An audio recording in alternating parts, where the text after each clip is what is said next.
Kita ba tayo lahat?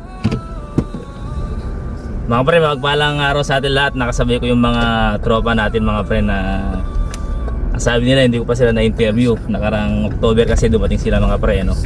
Eh sakto, nagro-grocery ako mga pre. Na tsambahan ko sila. Ito sila mga pre, nasa likod. Pre, ano kasi pangalan mo pre? Jordan Torres. Pre, magano ka sa camera?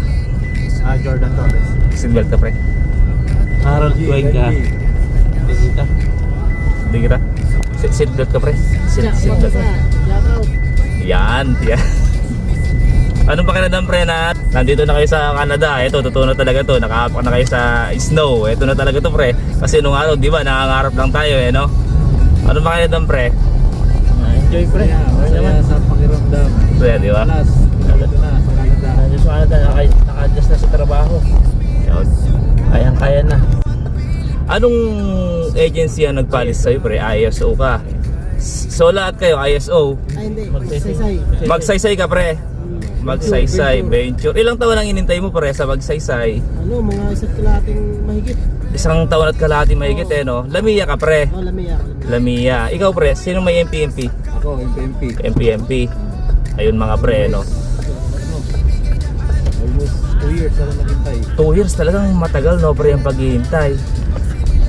Tagal. Worth it. Venture, walang venture pre? Venture. Venture ka? Oh, so ibig sabihin pre, sila tropa natin dito, apat sila, may ISO, may magsaysay, may venture. Oh, sige pre, kunin mo muna yung tingin ito na pre. Oh, sige. Sige. Nung bago kasi halos ganyan din ako sa inyo pre, halos naglalakad din, halos 3 taon din ako walang sasakyan. Nung ako ay bago rito. Kaya ngayon sila, tinanong ko sila mga pre kung sasabay sila sa akin, pwede naman tayong magsabay kasi nga wala naman akong gagawin mga pre. Anong experience mo sa atin pre? Meat shop ka? Sariling meat shop. Sariling meat shop, ayun! So, small business ba? Okay. Bago ka mag small business pre, bago ka magkaroon ng small meat shop, Nakikita ng asawa, nakapalo siya ng asawa. nakapalo, patay na. Kaya ilapat mo yung mukha mo pre. Bakit mo yung gwapong-gwapo? Yeah. Maputi na po si Harold. Small business ba sa barangay namin? Sige. Hindi nag-click eh, kasi maraming kalabong ba. Okay. So bago ka bago ka nag-meet shop sa atin, anong experience mo maliban sa sarili kang may negosyo sa atin? Ano eh, ex-abroad ako galing Taiwan. Yun, nung abroad ko pre, anong trabaho mo sa Factory. factory. So ibig sabihin talagang experience mo ng butchering sa negosyo mo lang. Ilang taon yung experience mo ginawa? Mula 2020 hanggang 2023. Halos pre, 3 years din no, ang experience mo. Business permit galing sa bayan. Okay, tapos Barangay certificate. dalawa pre, barangay certificate tsaka pagka mag-abroad ka no, barangay permit at saka business permit galing sa city. Ayos na. Ano pa maliban doon pre na requirements? DTI. DTI, kailangan yun. Meron. Mura lang naman yun. Yung DTI na yun pre, hanapin ng agency yung pagka nag-apply ka ng abroad. May hanap sa akin yun. Okay. Tapos, ang ginawa nila, video na kumatay ako. Ayun. O mga pre, narinig niyo yung sabi ni Master ha. O panibago to pre ha, panibago to. O harap ko yung camera ko sa akin ha. Pre, atras ko dito para alit tayo. Ang sabi niya po kanina pre, kung narinig po ninyo, lilinawin ko lang yan. Ang sabi niya, may sarili po siyang meat shop. Ang kinuha niyang requirements ay barangay permit tsaka business permit sa City Hall at tsaka DTI pre. So ibig sabihin pre, hindi siya nagtrabaho sa supermarket.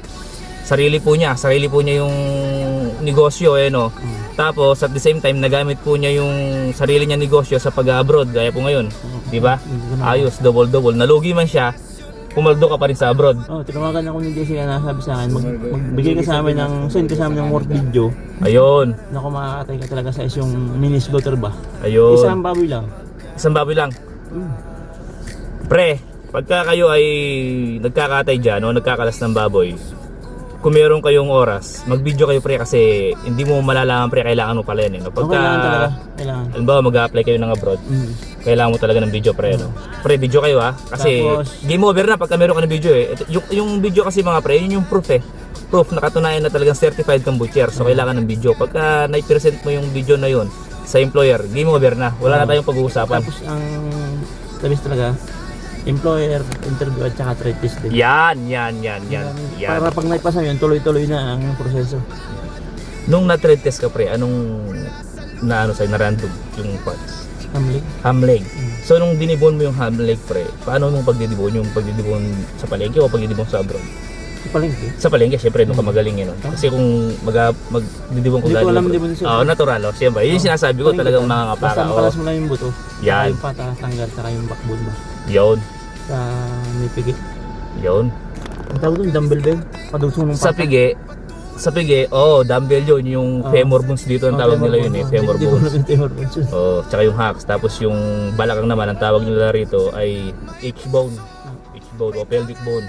Ngayon pre, shoutout mo mismo pre. Bis, kasama ko si Kadiskarte yung butcher. Ihalid kami sa Auden, galing kaming grocery. Malamig dito, kaya okay na naman kami. Salamat. Alright. Ikaw pre, yung nasa likod natin pre Lodi, anong experience mo sa Pilipinas pre bago ka naka-apply dito sa company sa abroad sa Canada? Galing ka saan? Ano ako sa market. Sa meat shop din. Meat shop ng pinsan ko. Public markets, sa palengke po siya galing. Ngayon pre, nung nasa palengke ka, ilang taon ang experience mo pre? 5 years. 5 years. Tapos pre, anong requirements na kinailanganan para makapag-abroad? Ayun nga, yung sabi din ni Harold, yung business permit ng may-ari, tapos yung DTI, tapos yung COE, tatlo. Business permit ng may-ari, yung owner, tapos certificate din pre, Certificate. COE, tapos DTI. DTI. Pagkatapos nun pre, pwede na mag-apply. Pwede na. Okay. Basta natin yung trade test. Trade test. Anong trade test sa'yo pre, nung na-trade test ka sa employer pala? Yun din, kay Hamlet din. Hamlet din. Inalas ko. Ano ang sekreto pre sa pagdidibon? Relax lang, walang kabahan. Yung talagang alam mong kaya mo. Oh. Relax lang. Kalma lang yun. Kalma lang ba? Wala kasing matetinis na kasi pagka nila nag-post ulit. Oh, pre, baka Lang, kung lang yung balawan. baka idip-tip yung pangarap. Yun. Ano mo lang yung pangarap mo sa pag-credit test mo. Kasi pagka halimbawa naisip na natin yung pamilya na natin pre, kahit paano mo mawawalan yung kaba sa sarili natin, di ba? Pero kung halimbawa kung wala kang pinaglalaban, kung wala kang inspirasyon, talagang atakihin ka ng kaba, no pre? Pero kung meron kang paniniwala sa sarili mo at alam mo naman sa sarili mo na may kakayahan ka, bakit hindi mo ilaban yung kakayahan mo pre, no? Yung pangarap mo yan, no? Kasi yung pangarap na yan pre, hindi mo na sa sarili eh. Sabi ko nga pre, para na sa pamilya yan eh. Ang laban na yan pre, para sa buong pamilya, hindi lang sa sarili mo. So kung nakikibaka ka man pre, tandaan nyo, sa pamilya nyo yan. Pre, shoutout mo yung mga tropa natin dun. Sa mga nakilala ko sa sa amin. Dito na ako sa malamig na lugar. Kasama ko si Starting Teacher. Ang bait nitong tao na to. Yan, sinasabi ko. Ikaw pala pre, taga saan ka sa atin? from Dumaguete, Gentle People.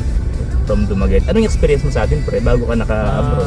Nagpalengke ako, tapos nag-Monterey, tapos nagbalik ng palengke. Pre, magkano ka dito?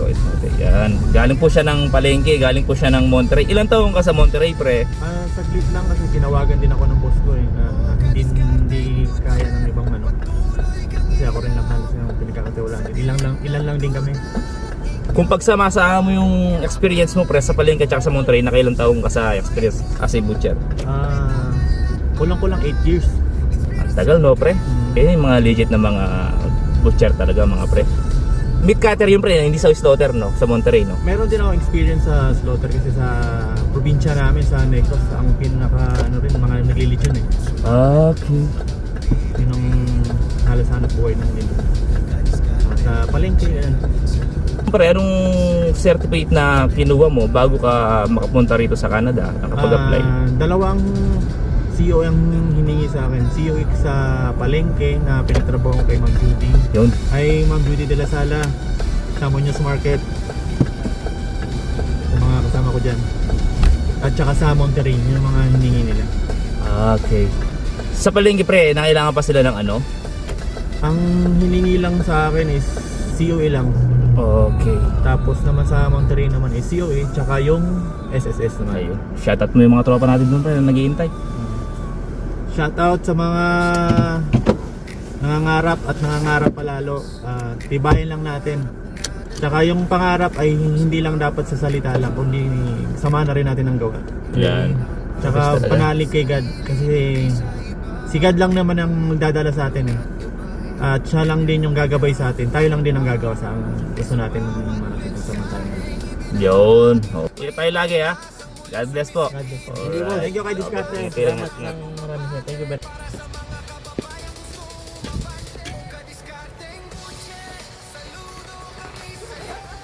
Pre, yung mga ano nyo, gamit nyo, nakuha nyo na lahat?